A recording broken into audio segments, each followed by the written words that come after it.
नल दमयंती का स्वयंवर। और आगे की कथा ऐसी है। राजा भीम ने शुभ मुहूर्त में स्वयंवर का समय रखा और लोगों को बुलावा भेजा। सब राजा अपने अपने निवास स्थान से आकर स्वयंवर मंडप में यथास्थान बैठने लगे। पूरी सभा राजाओं से भर गई। जब सब लोग अपने अपने आसन पर बैठ गए तब सुंदरी दमयंती अपनी अंग कांति से राजाओं के मन और नेत्रों को अपनी ओर आकर्षित करती हुई रंग मंडप में आई। राजाओं का परिचय दिया जाने लगा। दमयंती एक एक को देखकर आगे बढ़ने लगी। आगे एक ही स्थान पर नल के समान आकार और वेशभूषा के 5 राजा इकट्ठे ही बैठे हुए थे। दमयंती को संदेह हो गया। वह राजा नल को नहीं पहचान सकी। वह जिसकी ओर देखती वही नल सा जान पड़ता। इसलिए विचार करने लगी कि मैं देवताओं को कैसे पहचानूं और ये राजा नल हैं, यह कैसे जानूं। उसे बड़ा दुख हुआ। अंत में दमयंती यही निश्चय किया कि देवताओं की शरण में जाना ही उचित है।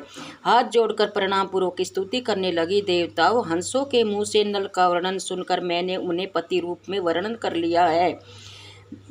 लिया है। मैं मन से और वाणी से नल के अतिरिक्त और किसी को नहीं चाहती। देवताओं ने निषेधवश नल को ही मेरा पति बना दिया है तथा मैंने नल की आराधना के लिए ही यह व्रत प्रारंभ किया है। मेरी यह सत्य शपथ के बल पर देवताओं लोग मुझे उन्हें दिखला दे। ऐश्वर्यशाली लोकपालो, आप लोग अपना रूप प्रकट कर दे जिससे मैं पुण्य श्लोक नरपति नल को पहचान लूँ।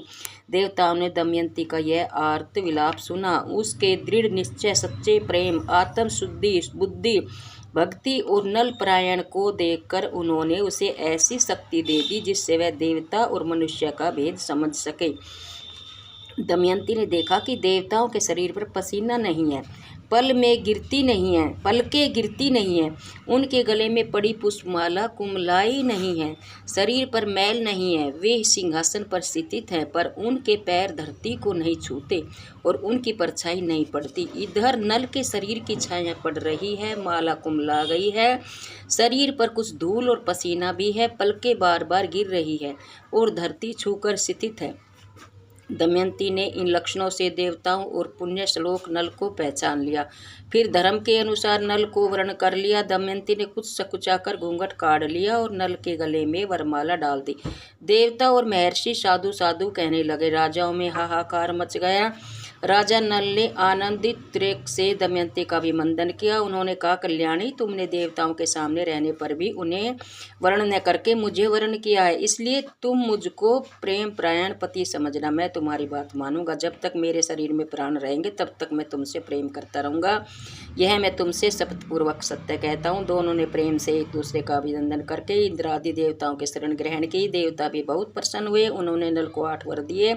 इंद्र ने कहा, नल, तुम्हें यज्ञ में मेरा दर्शन होगा और उत्तम गति मिलेगी। अग्नि ने कहा, जहाँ तुम मेरा स्मरण करोगे वहीं मैं प्रकट हो जाऊंगा और मेरे ही समान प्रकाश में लोग तुम्हें प्राप्त होंगे। यमराज ने कहा, तुम्हारी बनाई हुई रसोई बहुत मीठी होगी और तुम अपने धर्म में दृढ़ रहोगे। वरुण ने कहा, जहाँ तुम चाहोगे वहीं जल प्रकट हो जाएगा। तुम्हारी माला उत्तम गंध से परिपूर्ण रहेगी। इस प्रकार 2-2 वर देकर सब देवता अपने अपने लोकों में चले गए। निमंत्रित राजा लोग भी विदा हो गए। भीम ने प्रसन्न होकर दमयंती नल के साथ विधिपूर्वक विवाह कर दिया। राजा नल कुछ दिनों तक विदर्भ देश की राजधानी कुंडलपुर में रहे। तदंतर भीम की अनुमति प्राप्त करके वे अपनी पत्नी दमयंती के साथ अपनी राजधानी में लौट आए। राजा नल अपनी राजधानी में धर्म के अनुसार प्रजा का पालन करने लगे। सचमुच उनके द्वारा राजा नाम सार्थक हो गया। उन्होंने अश्वमेध आदि बहुत से यज्ञ किए। समय आने पर दमयंती के गर्भ से इंद्रसेन नाम के पुत्र और इंद्रसेना नाम की कन्या का भी जन्म हुआ। कलयुग का दुर्भाव, जुए में नल का हारना और नगर से निर्वासन। महर्षि वृषभ कहते हैं, युधिष्ठिर, जिस समय दमयंती के स्वयंवर से लौटकर इंद्रादि लोकपाल अपने अपने लोकों में जा रहे थे उस समय उनकी मार्ग में ही कलयुग और द्वापर से भेंट हो गई। इंद्र ने पूछा, क्यों कलयुग, कहाँ जा रहे हो? कलयुग ने कहा, मैं दमयंती के स्वयंवर में उनसे विवाह करने के लिए जा रहा हूँ। इंद्र ने हंसकर कहा, अजी वह स्वयंवर तो अभी कभी का पूरा हो गया। दमयंती ने राजा नल को वर्ण कर लिया। हम लोग ताकते ही रह गए। कलयुग ने क्रोध में भरकर कहा, हो अब तो बड़ा अनर्थ हुआ।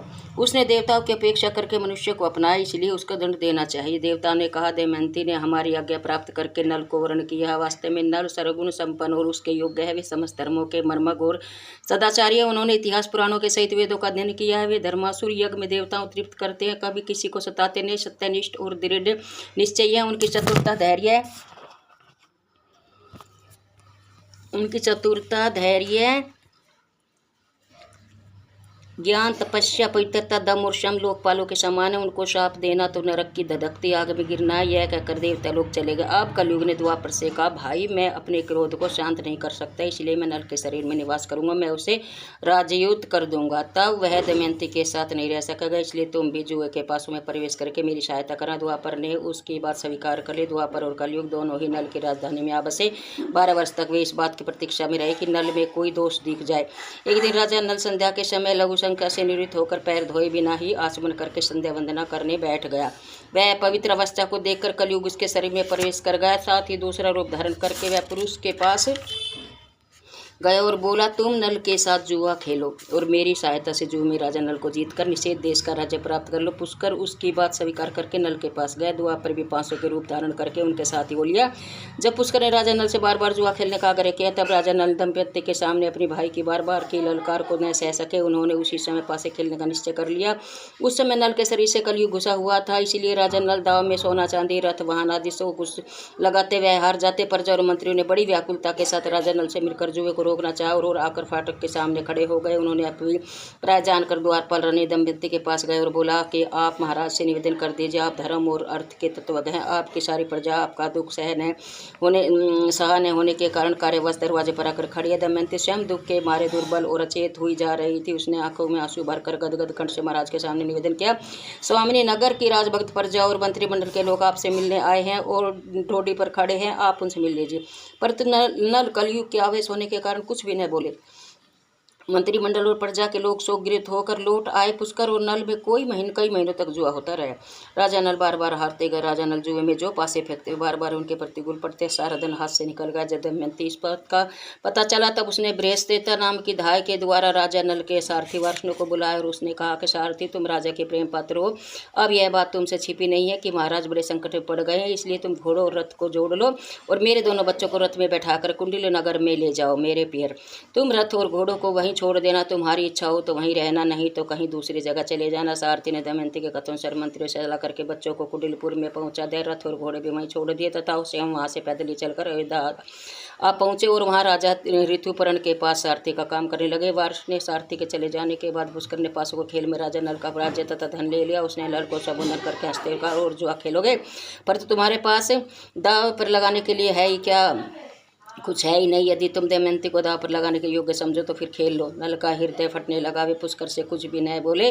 उन्होंने अपने शरीर से सब वस्त्र भूषण उतार दिए और केवल एक वस्त्र पहने नगर के बाहर निकले। दमयंती भी केवल एक साड़ी पहनकर अपने पति का अनुगमन किया। नल के मित्र और संबंधियों को बड़ा शोक हुआ। नल और दमयंती दोनों नगर के बाहर 3 रात तक रहे। पुष्कर ने नगर में ढिढोरा पिटवा दिए कि जो मनुष्य नल के प्रति सहानुभूति प्रकट करेगा उसको फांसी की सजा दी जाएगी।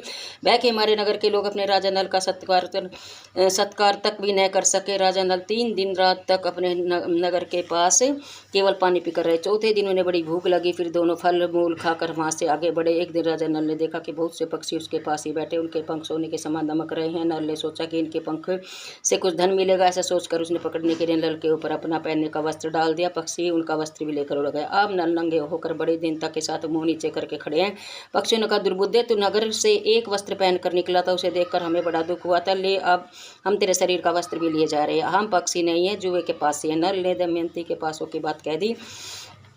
इसके बाद नल ने कहा, प्रिय, तुम देख रही हो यहाँ बहुत से मार्ग है। एक अवंती की ओर जा रहा है, दूसरा ऋतुवान पर्वत पर होकर दक्षिणी देश को। सामने विंध्याचल पर्वत है, यह शो नदी नवी समुद्र से मिलती है। ये महर्षि के आश्रम है। सामने का रास्ता विदर्भ देश को जाता है, यह कोमल देश का मार्ग है।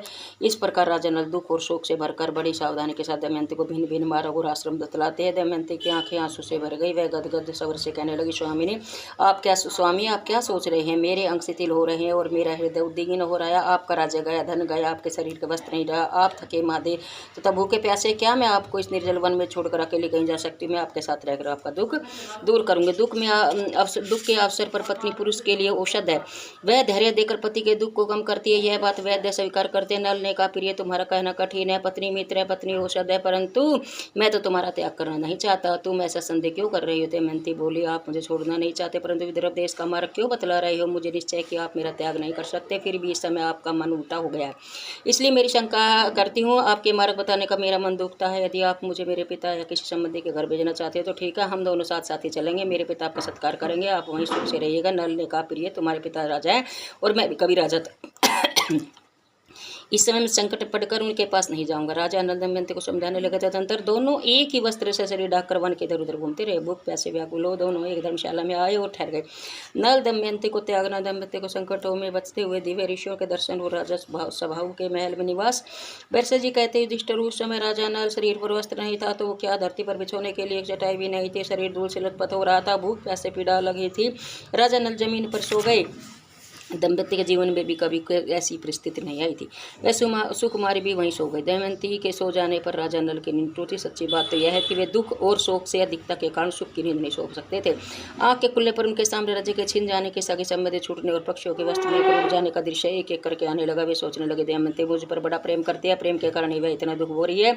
यदि मैं इसे छोड़कर चला जाऊँगा तो अपने पिता के घर चले जाएगा। मेरे साथ तो इसे दुख ही दुख भोगना पड़ेगा। यदि मैं उसे छोड़कर चला जाऊँ तो संभव है इसे सुख मिल जाए। अंत में राजा ने यह निश्चय किया कि दमयंती को छोड़कर चले जाने में भला। दमयंती सच्ची पवित्रता है, कोई भी इसका सत्यत्व भंग नहीं कर सकता। इस प्रकार त्यागने का निश्चय करके वो सत्यत्व ओर से निश्चित होकर राजा नल ने विचार किया कि मैं नंगा हूँ। यह दमयंती के शरीर पर केवल के वस्त्र, फिर भी इसके वस्त्रों में से आधा फाड़ लेना ही सवस्त्र है, परंतु फाड़ू कैसे शायद यह जग जाए। वे धर्मशाला इधर उधर घूमने लगे। दृष्टि के बिना मैन की तलवार पर पड़ी। राजा नल ने उसे उठा लिया और धीरे से दमयंती का आधा वस्त्र फाड़कर अपने शरीर ढक लिया। दमयंती नींद में थी। राजा नल उसे छोड़कर निकल पड़े। थोड़ी देर बाद जब उसका हृदय शांत हुआ तब वे फिर धर्मशाला में लौट आए और दमयंती को देखकर रोने लगे। वे सोचने लगे कि अब तक की मेरी प्राण प्रिया अंतपुर में पर्दे में रहती थी और कोई छू भी नहीं सकता था। आज ये अनाथ के समान आधा वस्त्र पहने धूल में सो रही है। यह मेरे बिना दुखी होकर वन में कैसे फिरेगी। प्रिय तू धर्मात्मा है, इसीलिए आदित्य, वसु, रुद्र, अश्विनी कुमार और पवन देवता तेरी रक्षा करे। उस समय राजा नल का हृदय दुख के मारे टुकड़े टुकड़े हुआ जा रहा था। वे झूले की तरह बार बार धर्मशाला के बाहर निकलते और फिर लौट आते। शरीर में कलयुग का प्रवेश होने के कारण बुद्धि नष्ट हो गई थी, इसलिए अतः वे अपनी प्राण प्रिया पत्नी को वन में अकेले छोड़कर वहां से चल दिए। जब दमयंती की नींद टूटी तब उसने देखा कि राजा नल वहां नहीं है। वह आकांक्षा भरकर पुकारने लगी कि महाराज अश्विनी, मेरे शस्त्र आप कहाँ हैं? मैं अकेली डर रही हूँ, आप कहाँ गए? बस अब अधिक हंसी न कीजिए, मेरे कठोर स्वामी मुझे क्यों डरा रहे हैं? शीघ्र दर्शन दीजिए, मैं आपको देख रही हूँ। लो यह देख लिया लता हूँ, राड़ के चुप कर क्यों रहे हो? मैं दुख में पड़कर इतना विलाप कर रही हूँ और आप मेरे पास आकर धैर्य भी नहीं देते। स्वामी ने मुझे अपना और किसी का शौक नहीं, मुझे केवल इतनी ही चिंता है कि आप इस घोर जंगल में अकेले कैसे रहेंगे। हाय नाथ, निर्मल चित्त वाले आपकी जिस पुरुष ने यह दशा की है वह आपसे भी अधिक दुर्दशा को प्राप्त होकर निरंतर दुखी जीवन बितावे।